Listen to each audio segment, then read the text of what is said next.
জন্মাষ্টমীর দিন সারাদিন তো পুজো করেইছি নিজের হাতে মন করে। এই দিন পুজোটা আমি মন শান্তি করে মন ভরে করতে চাই।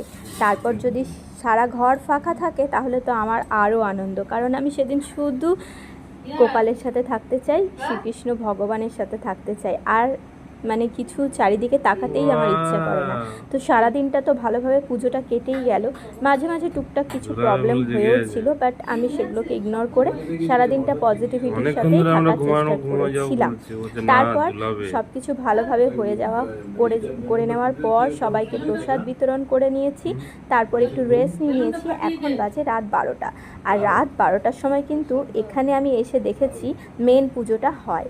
কারণ আমি যতদিন ধরে আমার বরের সাথে ফজি লাইফ লিড করছি ততদিন কিন্তু রাত 12টার সময় আমি প্রত্যেকবার জন্মাষ্টমী কৃষ্ণের জন্ম লাইট অন্ধকার করে আমাদের ইউনিটে দেওয়া হয় এবং লাইট জ্বালিয়ে সে বার্থডে উদযাপন হয়। আর প্রত্যেকটা জন্মাষ্টমীতে আমি আমার বরের সাথেই প্রত্যেকটা নানান ইউনিটে গিয়ে এই রীতিটা দেখেছি। তারপর থেকে যখন আমার ঘরে গোপাল চলে এসেছে তখন কিন্তু আমি সেই নিয়মটাই রাত 12টার সময় করি।